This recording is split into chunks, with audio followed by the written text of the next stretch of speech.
Bienvenidos de regreso a la Central Informaciones. Comenzamos esta nueva hora con una entrevista. Ketty Marcelo es representante del Pacto de Unidad de Organizaciones Indígenas del Perú. El Poder Judicial acaba de lanzar esa traducción al quechua de la jurisprudencia y los protocolos de justicia intercultural. ¿Qué significa esto? ¿De qué forma puede ayudar a que más personas accedan a la justicia en nuestro país? Ketty Marcelo nos ayuda a responder la pregunta. ¿Cómo está? Bienvenida. Bien, Alejandra, gracias por la invitación. Sí, es muy importante para nosotros los pueblos indígenas que el Ministerio, que el Poder Judicial haya lanzado este protocolo de justicia intercultural, que poco a poco lo que queremos es que los magistrados y los jueces también vayan entendiendo que la justicia indígena es en coordinación con la justicia ordinaria. Muchas veces no entienden eso de la justicia indígena, ¿no? ¿Cuál es el motivo de este protocolo de justicia? Porque hemos visto, por ejemplo, en el caso de la dirigente Ahuajún, que fue asesinada, que un grupo de personas tomó la justicia por sus propias manos y mató a un ciudadano canadiense, aduciendo que era el responsable de la muerte de esta dirigente Ahuajún. No, era una hermana de Shipibo. La hermana Olivia del pueblo Shipibo Conibo. Lo que pasó es que a ella la asesinaron, ¿no? Y luego el pueblo tomó, eso no es justicia indígena, por ejemplo, ese es un ajusticiamiento, y eso no fue tampoco en una comunidad nativa, fue en un asentamiento humano de allá de Pucallpa. Entonces hay que diferenciar. La justicia indígena es cuando alguien comete como este tipo de atrocidades, algún delito dentro de la comunidad se reúne y ve cómo va, qué tipo de justicia, qué sanción le van a dar a la persona que ha cometido algún delito. Ya, ¿eso tiene validez en nuestro sistema judicial? Sí. ¿Está reconocido? El artículo 149 de la Constitución Política del Perú reconoce la justicia indígena, o sea, la justicia indígena tiene rango constitucional. Ya, eso dice la Constitución. ¿Qué dice la práctica? También lo que se pasa, reconoce. Sí, se reconoce, pero hay en la universidad los abogados, los jueces y fiscales no conocen los instrumentos internacionales de los pueblos indígenas, tanto como el convenio 169 de la OIT o la Declaración de las Naciones Unidas sobre los Derechos de los Pueblos Indígenas, en la cual también dice que la justicia indígena es en coordinación con la justicia ordinaria, ¿no? Con el Código Civil, ¿no? Entonces no es que no estamos menos, sino estamos en el mismo nivel, que cuando se comete algún crimen en una comunidad nativa, el juez, el fiscal puede ingresar a la comunidad, pero en coordinación con el APU o el jefe de la comunidad y poder juzgarlo, ¿no? Este protocolo de justicia intercultural, ¿qué aporta?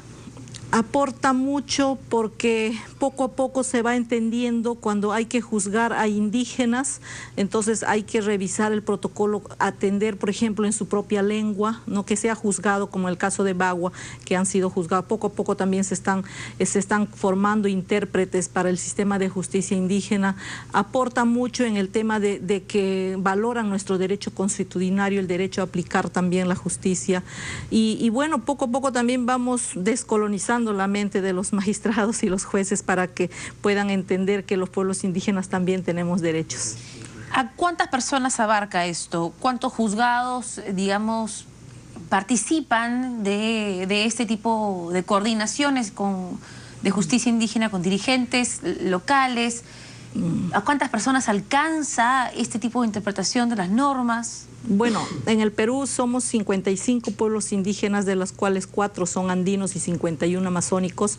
Tenemos 47 lenguas originarias, de las cuales 43 también son de pueblos amazónicos y 4 andinos.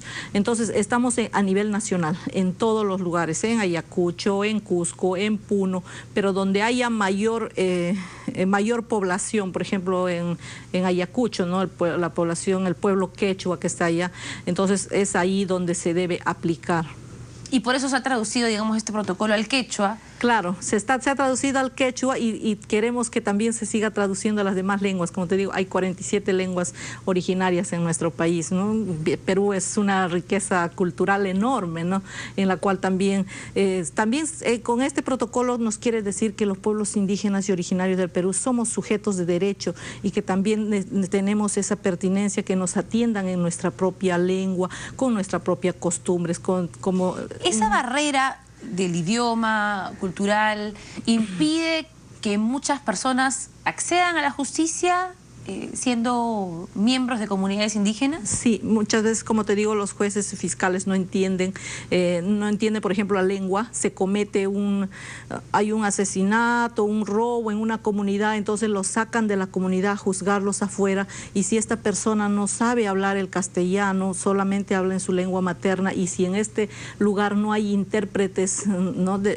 Entonces nadie lo entiende, lo meten a la cárcel, muchas veces ni siquiera es procesado. No tiene un... Y en el caso de la violencia de la mujer, por ejemplo, estaba revisando estadísticas y he encontrado estadísticas que parecen un poco contradictorias, porque cuando hablamos de la violencia de la mujer, la mayoría de los casos se reportan en Lima y el Callao, también concentran la mayor población, luego está Cusco, Arequipa, pero cuando hablamos de violencia familiar, que se diferencia por algún motivo en nuestro Código Penal o en la forma de administrar justicia, el segundo lugar de mayor incidencia de violencia familiar es Loreto.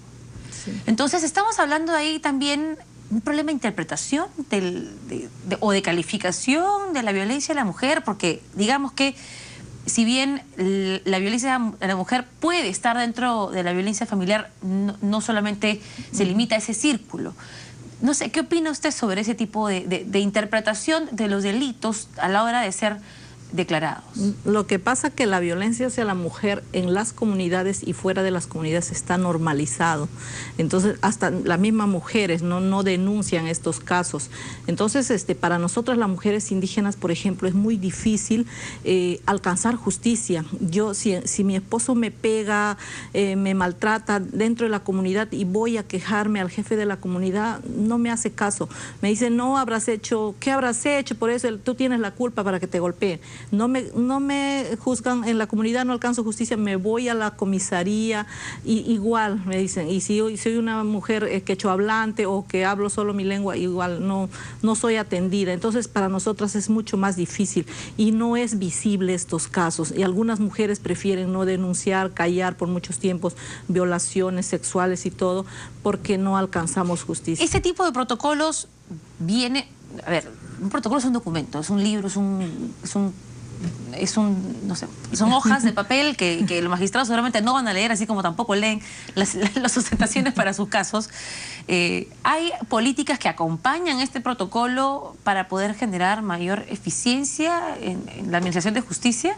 Lo que pasa que también depende de la voluntad política de cada uno, del magistrado, el que quiere juzgar realmente como debe ser a un indígena, ¿no? Va a leer el protocolo, pero también va a haber muchos que no van a leer. Entonces necesitamos desde arriba también, ¿no? ir promoviendo estos casos para que se pudiera. Por ejemplo, el Poder Judicial hace congresos interculturales cada año en la que también asisten jueces, magistrados, fiscales a escucharnos a nosotros cómo realmente hemos venido ejerciendo la justicia, ¿no? Entonces, de alguna manera sí, y también hemos pedido que haya protocolo con enfoques de género. Queremos reforzar eso, ¿no? Porque el protocolo es algo... ¿Existen ahorita protocolos con enfoque de género? No existen eso. No. Porque es un problema bastante grave, ¿no? Sí, es muy grave. La violencia hacia la mujer se ha acentuado. Ahora en estos últimos tiempos se está visibilizando, pero mayormente hemos normalizado tanto que tampoco no denunciamos, ¿no?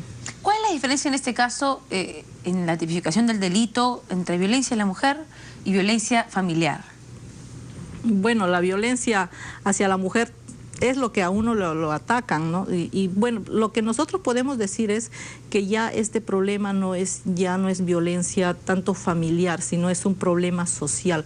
Cuando hay violencia dentro del hogar, ya sea los niños, la mujer, las hijas, es un problema social y debemos denunciarlo, debemos visibilizarlo, pero por muchos años las mujeres también hemos venido callando. Se debería sacar, porque esa es otra de las críticas que se hace, se debería sacar la violencia a la mujer de digamos, la parte de la jurisprudencia que ve la violencia familiar, porque ¿cuál es la excusa de los fiscales? No, si yo no me encargo de estos juicios por alimentos, que tengo miles de casos sobre mi escritorio, a mí me pueden penalizar, estos casos son catalogados de urgente. Entonces, me llega al mismo tiempo una agresión a una persona dentro de la familia, a una mujer dentro de la familia, y dejo ese caso de lado por la carga procesal, ¿no? Entonces, digamos que se genera ese tipo de decisiones por parte de fiscales, magistrados incluso.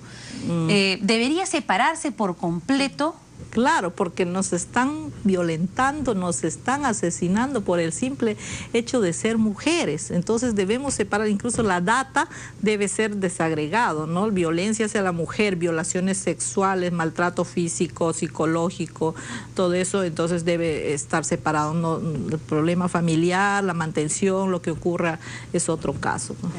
Bien, muchísimas gracias. Katy Marcelo es representante del Pacto de Unidad de Organizaciones Indígenas del Perú, bueno, exigiendo pues que se considere la justicia indígena dentro de la Administración de Justicia a nivel nacional. Se ha avanzado con la traducción de este protocolo de justicia intercultural al quechua. Esperemos que pueda continuar en las demás lenguas originarias de nuestro país. Vamos a leer a esta hora